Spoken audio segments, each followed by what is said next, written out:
Hello friends, welcome to digital Pathshala. तो यदि आप सीटेट का पेपर देने जा रहे हैं तो ये वीडियो आपके लिए रामबाण साबित होने वाला है। इस वीडियो में मैं अपना अनुभव आप सभी के साथ शेयर करूंगा कि मैंने कैसे सीटेट को क्वालिफाई किया था, उसमें किस तरह हम टाइम मैनेजमेंट करेंगे, किस तरह क्वेश्चंस को अटैम्प्ट करेंगे और जो क्वेश्चन नहीं आ रहा है उसको कैसे अटैम्प्ट करेंगे। इस सभी के बारे में आज हम चर्चा करेंगे और कुछ बहुत महत्वपूर्ण टिप्स होंगी एग्ज़ाम के लिए जो मैं आपको बताऊंगा, जो मैंने अप्लाई की थी, जिससे मेरा सीटेट एग्ज़ाम बहुत ही अच्छे अंकों से पास हुआ था। तो चलिए वीडियो स्टार्ट करते हैं। वीडियो स्टार्ट करने से पहले यदि आप इस चैनल पर पहली बार आएँ तो चैनल को भी सब्सक्राइब कर लीजिएगा, साथ ही साथ बेल आइकन को भी ऑन कर लीजिएगा जिससे कि आपको सभी वीडियोज़ की नोटिफिकेशंस मिलती रहे। टेलीग्राम ज्वाइन कर लीजिएगा, डिस्क्रिप्शन में लिंक मिल जाएगा, वहाँ पर आपको पीडीएफ प्रोवाइड करवाई जाती हैं। साथ ही साथ वीडियो को लाइक करके अपने सभी दोस्तों के साथ शेयर ज़रूर करिएगा। चलिए शुरू करते हैं। तो चलिए स्टार्ट करते हैं कुछ इम्पोर्टेंट टिप्स के साथ। तो सबसे पहले आपको ध्यान रखना है, जो सीटेट का एग्ज़ाम है उसमें टाइम मैनेजमेंट बहुत ही इम्पोर्टेंट है। समय को आपको बचाना है, व्यर्थ नहीं करना है, ठीक है। तो जैसे ही आपको पेपर और वो ओएमआर सीट मिलती है, ठीक है, तो मिलने के कुछ समय पश्चात ही वो आपसे कह देंगे कि नीचे वाला भाग उसका खोलकर केवल ओएमआर को निकाल लीजिए, पेपर को अभी मत खोलिए, ऐसा कहेंगे, ठीक है।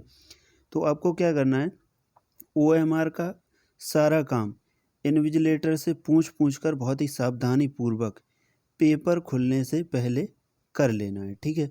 पेपर खुलने के बाद करेंगे तो समय उसमें ही चला जाएगा बहुत सारा, और फिर पेपर हम कब सॉल्व करेंगे, तो इस बात का हमें विशेष ध्यान रखना है। तो पेपर खुलने से पहले यानी कि पेपर का समय स्टार्ट होने से पहले ओएमआर का पूरा काम कर लेना है, ठीक है। तो यहाँ से हमारा हमारा समय बचेगा, ठीक है। उसके बाद एक बात का विशेष ध्यान देना है, जैसे इन्विजिलेटर इधर उधर हो जाता है तो जब हमारा ओएमआर का काम कंप्लीट हो जाए तो पेपर इस तरह होता है ना, इस तरह की शेप में, और यहाँ से बंद होता है, ठीक है। अगर आप उसको यहाँ से उठा के देखेंगे तो नीचे वाले क्वेश्चंस दिखते रहेंगे, ठीक है। तो हो सके आप इस तरह क्वेश्चंस को सॉल्व करने की कोशिश करें, ठीक है। मैंने इस तरह काफ़ी सारे क्वेश्चन सॉल्व किए थे और पेपर खुलते ही उन सब के गोले भर दिए थे। तो आप इस तरह भी समय बचा सकते हैं, बहुत ही इम्पोर्टेंट टिप्स है ये। उसके बाद दूसरी है हमारी टिप कि क्रम से सॉल्व करते जाएं, ठीक है। पेपर को हमें क्रम से सॉल्व करना है। यदि आपको लगता है कि मेरा मैथ कमज़ोर है तो मैथ में जो न्यूमेरिकल होते हैं उसको आप बाद में कर लेना। बाकी का जो पेडागॉजी वाला सेक्शन होता है वो तो सीडीपी के ही समान होता है, यानी अन्य सब्जेक्ट के समान ही होता है जो पेडागॉजी का होता है, ठीक है। तो आपको पेडागॉजी सॉल्व कर लेना, और अगर आपको लगता है मैथ कमज़ोर है तो न्यूमेरिकल बाद में भी कर सकते हैं। जो मैंने सॉल्व किया था तो पूरा पेपर क्रम से सॉल्व किया था। अब यहाँ पर इम्पोर्टेंट पॉइंट आता है कि कोई प्रश्न छोड़े ना, क्योंकि बाद में समय नहीं मिलता। तो मैंने काफ़ी एग्ज़ाम्स अटैम्प्ट किए हैं। अगर आप ये करते हैं जैसे कि ये क्वेश्चन नहीं आ रहा है इसको बाद में देखेंगे, वो क्वेश्चन नहीं आ रहा है उसे बाद में देखेंगे, तो ये बिल्कुल गलत तरीका है पेपर सॉल्व करने का। अगर एग्ज़ाम में नेगेटिव मार्किंग नहीं है तो आपको क्वेश्चन छोड़ना नहीं है, साथ के साथ लगाते चलना है, ठीक है। अब क्वेश्चन तो आ नहीं रहा है, फिर लगाएंगे कैसे, आप ये सोच रहे होंगे।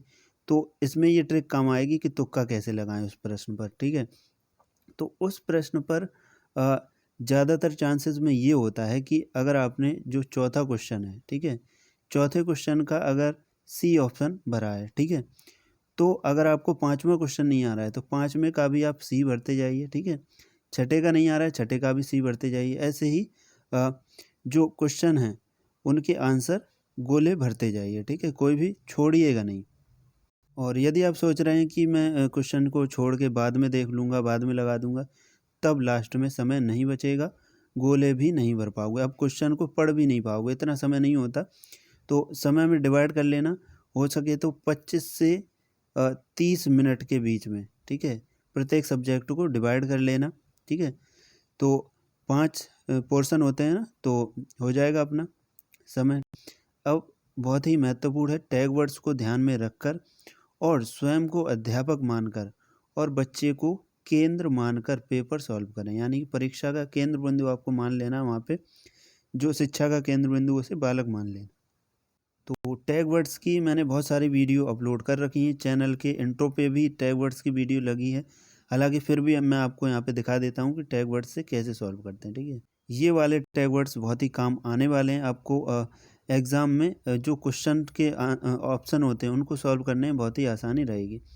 अवसर देना, सर्वांगीण विकास करना, लोकतांत्रिक प्रजातांत्रिक वातावरण प्रोत्साहित करना, बाल केंद्रित शिक्षा, बच्चे को क्रियाशील बनाना, ये यदि किसी भी ऑप्शन में आ रहे हैं तो वो ऑप्शन सही माना जाएगा। करके सीखना, हस्तपरक अनुभव, सृजनात्मकता, विभिन्न गतिविधि में लगाना, व्यवहारिक कुशलता, दैनिक जीवन से जोड़ना, गतिविधियाँ, प्रिंट समृद्ध माहौल, भाषा प्रयोग, संसाधन और बहुभाषिक। जो ये यदि किसी भी ऑप्शन में आपको दिख रहे हैं तो वो आपका ऑप्शन 99.99% सही होगा, ठीक है। हालांकि उसमें नेगेटिव टैग वर्ड्स ना दिया हो और नहीं ना पूछा हो उसमें प्रश्न में, ठीक है। उसके बाद कुछ ये नेगेटिव टैग वर्ड्स हैं, ठीक है। ये यदि किसी भी ऑप्शन में आपको दिख रहे हैं तो उस ऑप्शन को आप देखते ही काट देना, जैसे कि केवल, मात्र, सिर्फ, ही, रटना, याद करना, कंठस्थ करना, ये दोनों तो सी टेट के फेवरेट हैं। ज़्यादातर ऑप्शन में यही आपको देखने को मिलेंगे। उसके बाद दंड, सजा, दबाव, बोझ डालना, ये भी इम्पोर्टेंट है। हतोत्साहित, पुस्तक केंद्रित, शिक्षक केंद्रित, ये यदि किसी भी ऑप्शन में देखें तो काट देना देखते ही।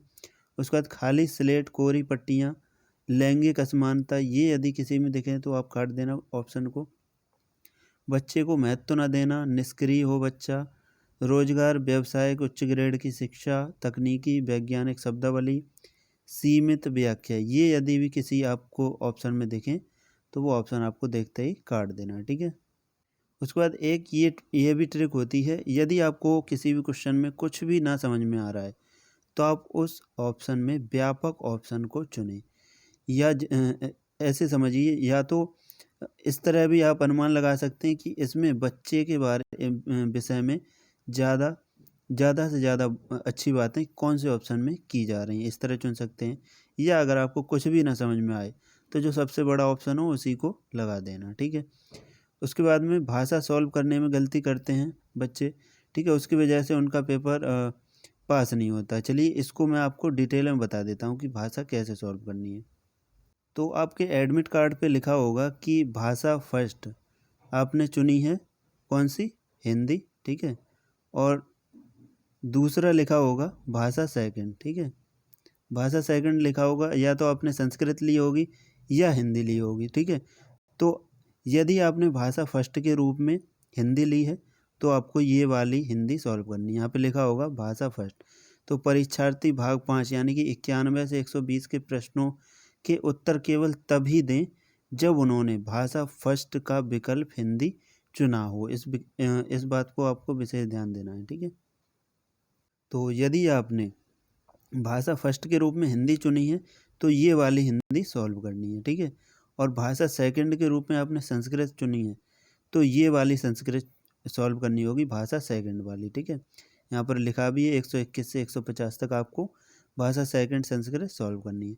यदि आपने भाषा सेकंड के रूप में संस्कृत नहीं लिया है, इंग्लिश लिया है, तो ये वाला आपको सॉल्व करना होगा portion part 5 language to English, ठीक है। तो ये आपको सॉल्व करना होगा संस्कृत की जगह, यदि आपने संस्कृत की जगह इंग्लिश ली है तो, ठीक है।